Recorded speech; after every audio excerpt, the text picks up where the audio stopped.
laki-laki yang benar-benar bertanggung jawab seperti apa?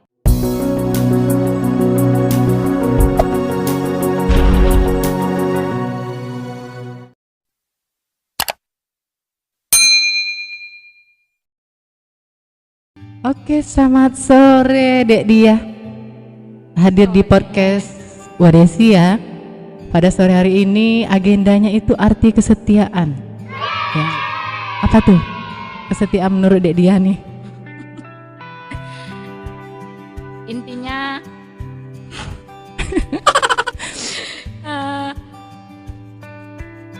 kita setia itu harus berharap dan bergantung kepada Allah. Kalau berharapnya sama manusia, maka zat yang membolak-balikkan hati itu kan Allah. Jadi kalau kita insya Allah setia sama Allah dan mengikuti ajaran Nabi Muhammad, insya Allah Allah lah yang menggerakkan kesetiaan itu. Cia. Tapi gimana nih Bu? Untuk zaman sekarang kan ada istri-istrinya itu yang udah setia, udah bergantung pada Allah seperti yang dikatakan Dek Dia tadi, tapi mendapatkan suami yang mohon maaf nih, yang tukang selingkuh gimana tuh, yang gak setia.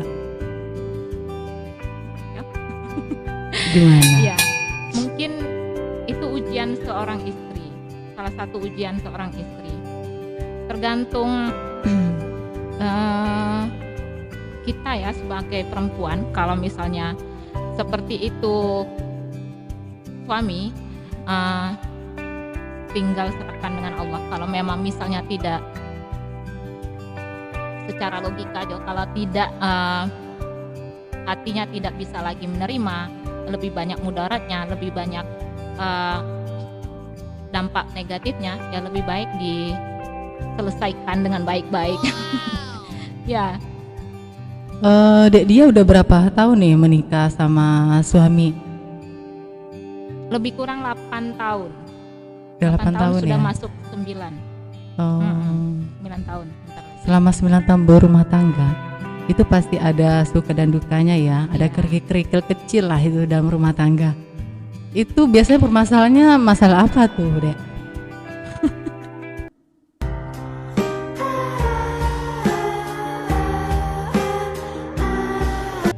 Mungkin sama saja dengan rumah tangga yang lain, masalah-masalah kecil, misal kalau saya pribadi misalnya ada kerjaan yang lebih, mungkin kalau kita ya yang wanita karir ada kerjaan di luar rumah, ada kerjaan yang banyak di luar, terus pas pulang ke rumah mungkin suami juga banyak pekerjaan di luar, pas pulang kalau saya kan feeling, jadi sebenarnya hanya satu perhatian kecil saja itu sudah cukup.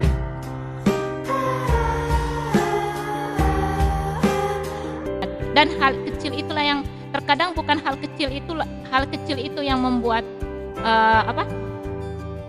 yang membuat marahnya, perhatiannya itu. Misalnya kalau kita pagi-pagi nih, misal ya mau siap-siap sama siap-siap. Misalnya suami kan beda ya, kalau perempuan kan sensitifnya tinggi, apa gitu cepat. Kalau suami kan sering, kalau laki-laki kan harus diomongin, bantu nih satu, nah dia harus diomongin.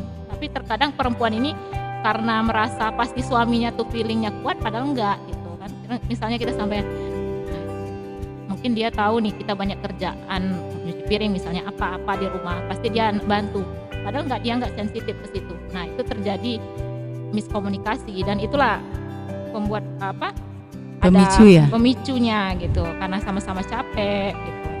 Jadi intinya harus ada komunikasi ya. Iya, harus disampaikan. Oke. Ya. Selama 8 tahun berumah tangga nih, pernah nggak orang ketiga hadir di kehidupan kalian? Sampai baik dari Dek Dia maupun Dek Rengki. Sebenarnya kalau sampai saat ini belum, alhamdulillah. Belum ada apa belum ketahuan? Belum ada. Belum ya. Insya Allah jangan sampai ya. Oke. Jadi Dek Dia pasti punya trik ya. Mungkin ini untuk para istri-istri di rumah yang lainnya. Itu trik apa sih menurut Dek Dia? Cara komunikasi yang baik terhadap suami supaya suami jangan sampai berpaling lah. Apalagi zaman sekarang kan lagi musimnya hal-hal seperti itu ya. Menurut dia apa triknya? Mungkin kita sebagai perempuan sebenarnya sama-sama belajar yang tua ya. Bukan saya maksudnya lebih bisa. Pasti banyak yang perempuan yang lebih sudah berpuluh tahun menjalani rumah tangga lebih bagus, maksudnya lebih sudah pengalaman. Kalau saya mungkin merasa seperti ini aja. Bagaimana seorang suami itu dengan adanya kita, mereka itu benar-benar butuh. Kalau kita nggak ada, mereka merasa kayak ada kehilangan. Misalnya kita nggak ada tuh, kita misalnya akan misalnya pulang ke kampung berapa hari, kan di situ dilihat apakah mereka ada misalnya dicuek aja, berarti nggak ada dampak ini kita pergi atau enggak gitu kan. Jadi triknya mungkin kalau misalnya seperti biasa, yang penting kan kalau laki-laki itu mungkin semua perempuan tahu ya. Yang penting kalau dia perutnya kenyang, terus apa lagi? 3, perutnya kenyang, terus dipenuhi ya. Mungkin itulah kenyamanannya dengan kita gitu. Terus kalau komunikasi, saya terus kalau misalnya lagi menjelang tidur atau mungkin santai, ya saya harus butuh waktu minimal 10 menit atau 5 menit untuk ditemani saya ngomong. Seperti itu. Harus disampaikan aja. Terkadang juga dia mungkin capek nggak dengar juga, tapi biarlah kita cerita saja. Maksudnya nyampaikan hari ini gini. Itu sebenarnya sudah cukup bagi saya. Sebagai wujud ya. Wujud memberikan perhatian seperti itu. Ya. Selama ini Dek Dia sama Dek Rengki nih, saya lihat kan so sweet banget seperti itu ya. Saya aja berumah tangga mungkin lebih ya dibandingkan Dek Dia ya. Tapi kayaknya kalau lihat kalian berdua itu so sweet banget. Kayaknya beliaunya ya saya. Oh no. Dilihat dari apalagi mana kalau ya? Lihat beliau bernyanyi ya. Waduh ya ampun. Itu mungkin hobi Wang. Ya, jadi kalau beliau itu hobinya kalau misalnya lagi pusing mungkin ada apa, kalau nggak nonton nyanyi atau baca buku gitu. Itu yang paling sering. Bisa Dek Dia nih kan, Dek Dia kan selain ibu rumah tangga juga kan punya aktivitas, segudang aktivitas ya, baik aktivitas melalui organisasi, baik aktivitas di kan dosen juga ya, dosen juga dan lain-lainnya. Itu bagaimana sih bisa memanage waktu? Pernah nggak sih suaminya protes nih karena kesibukannya terlalu padat seperti itu kan? Pernah. Sebelumnya malah pernah. Kalau sekarang saya begini aja prinsipnya, kalau sebelum melakukan aktivitas apapun ya saya harus izin. Misalnya seperti melaksanakan apa ya, ada kegiatan apa, mungkin saya jelasin dulu seperti ini. Kalau memang beliau mengizinkan, berarti dia harus menerima konsekuensi apapun kedepannya misalnya gitu. Tapi kalau misalnya nggak dibicarakan dulu, termasuk misalnya nanti mau sekolah lagi misalnya ya, mau nyambung, ya semuanya harus 100% harus mendukung. Nggak bisa maksudnya kita saja yang jalan. Ya. Kayaknya kan bentar lagi mau itu ya, mau studi ke luar negeri kan, insya Allah dapat ya. Insya Allah. Nah gimana tuh menjalin komunikasinya? Kan jauhan tuh. Apakah ada nih misal suami berharap pokoknya nanti kamu pindah juga ya, seperti itu? Kalau ya beliau seperti ini, saya secara logis saja, misalnya beliau pengennya beliau dulu yang duluan berangkat ke sana, adaptasi dulu. Kalau misal memungkinkan 3 bulan atau 6 bulan di sana, bisa adaptasi dengan kondisi ekonomi, bisa membawa keluarga, ya kalau memang itu yang terbaik, nggak apa-apa, kami ikut juga dengan persiapan. Saya juga mungkin mengiringi untuk studi juga. Bagus juga mungkin untuk anak-anak, katanya cari kapan lagi anak-anak kita mencari pengalaman di sana, mumpung masih kecil. Mumpung ada kesempatan ya. Mumpung ada kesempatan. Kalau cemburu, menurut dia cemburu banyak intent apa ya, kalau dipersenkan itu banyak cemburu dek dia atau Rengki nih? Kayaknya sama saja. Sama cemburu Intinya ya? kalau saya misalnya seperti ini, saya misalnya baru dapat cerita nih dari teman. Mungkin teman ini menceritakan tentang perselingkuhan atau apa. Pasti saya pulang nggak tahu energi itu masuk ke dalam saya dan saya Bahas.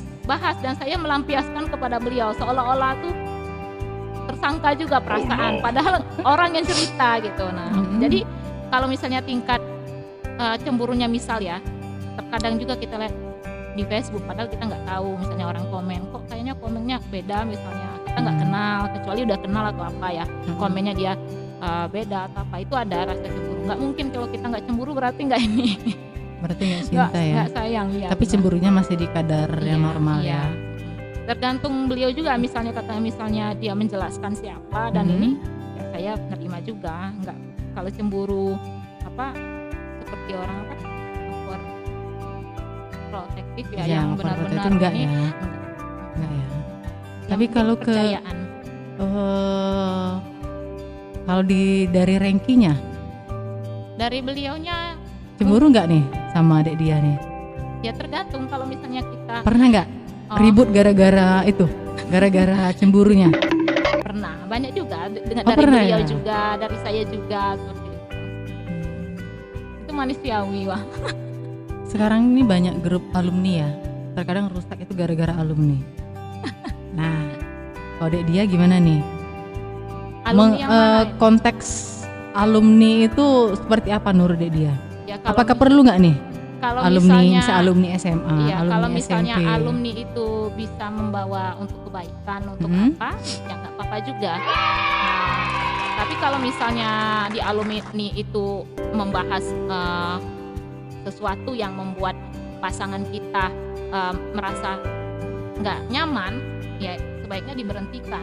Kalau menurut saya nggak apa-apa, karena kalau misalnya pasangan kita nggak nyaman dengan alumni itu, ya kenapa kita harus masuk di sana? Harus mempertahankan Iya, itu ya. Iya benar. Ya. Dek dia punya alumni di grup Alumni PA. matematika ada. Oh gitu. Iya. Kalau alumni SMP, alumni SMA, SMA, SD kebetulan belum ketemu. Maksudnya nggak ada Nggak. buat itu. nggak masuk dalam grup itu ya? Ada di Facebook palingan alumni SMA 2 Hmm. gitu. Secara umum aja misalnya ada misalnya kan SMA 2 itu ada acara kegiatan apa alumni besar, kan sering kita dapat info, mungkin itu aja. Hmm. Dek dia percaya ya sama Rengki ya? Ya modal kepercayaan. Intinya kita serahkan semuanya kepada Allah. Iya. Benar. Karena hanya Allah yang pembolak-balik hati manusia ya. Iya.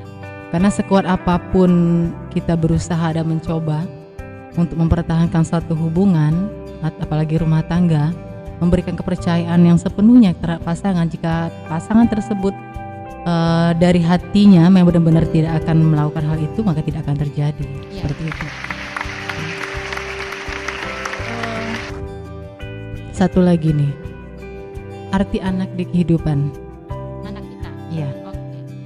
Anak itu menurut saya investasi kita, investasi bukan di dunia ya. Maka itu anak kita itu adalah investasi akhirat. Kenapa saya tidak terlalu menuntut, walaupun masih susah, masih tahap belajar saya untuk menuntut anak saya bisa matematika, bisa bahasa Inggris, bisa apa. Tetapi secara ini saya berdamai dengan diri saya untuk menerima apa kecerdasan anak saya. Setidaknya sama-sama belajar, saya terus bicara sama suami bagaimana bisa anak kita bisa menggapai akhirat dengan mungkin sholatnya, hafalan hafiznya. Kan salah satu ustadz kan pernah bicara, kalau kita tidak bisa lagi untuk mengamalkan dan memahami Al-Quran atau mempelajari Al-Quran, atau kan kita sudah susah nih menghafalkan, ya setidaknya anak kita yang kita siapkan untuk yang membawa kita ke sana. Jadi investasi akhirat. Iya, investasi kita. Jadi dan itu amanah. Kita dititipin katanya anak presiden saja kita ketakutan. Misalnya kita dititipin nih, jangan anak presiden lah, jauh-jauh. Misalnya anak teman yang teman kita yang percaya sama kita. Jadi kita harus jaga nih. Tapi kalau misalnya anak yang dititipin Allah, ya harus kita ya amanah itu. dan saya memang terus berdamai, masih belajar untuk menjadi ibu yang baik itu seperti apa, masih sangat banyak harus belajar karena benar dengan adanya masalah efek di kerjaan atau mungkin apa, jadi anak sering jadi kayak pelampiasan ya gitu. Oke. Kalau menurut Dek Dia nih, apakah kesetiaan itu mempengaruhi nggak dalam kembang tumbuh seorang anak? Ya, sangat berpengaruh. Kan anak-anak harus melihat seorang sosok ayahnya seperti apa memperlakukan ibunya. Maka insya Allah anak-anak kita nanti, kalau anak kita perempuan, maka mereka akan mencari setidaknya sama seperti abinya, ayahnya. Sosok ya? Sosok seperti abinya. Karena intinya kalau anak perempuan cinta pertamanya harus abinya. Ya, jadi mereka akan melihat laki-laki yang benar-benar bertanggung jawab seperti apa abinya yang melakukan ibunya. Begitu juga anak kita laki-laki, cinta pertamanya pasti ibunya. Nah, dan dia akan mencari sosok seperti apa ibunya, ya, untuk istrinya. Aduh, kayaknya kalau mengulas tentang kesetiaan ini udah yakin nih saya sama keluarganya Dek Dia nih. Itu Allah yang menjaga untuk kita. Nah, tergantung sama Allah ya. Karena Allah merupakan pembolak-balik hati manusia ya. Oke, terima kasih Dek Dia. Sore hari ini sudah hadir di podcast Wah. Semoga kedepannya nanti kita akan ketemu kembali. Oke, bye-bye. Assalamualaikum. Waalaikumsalam.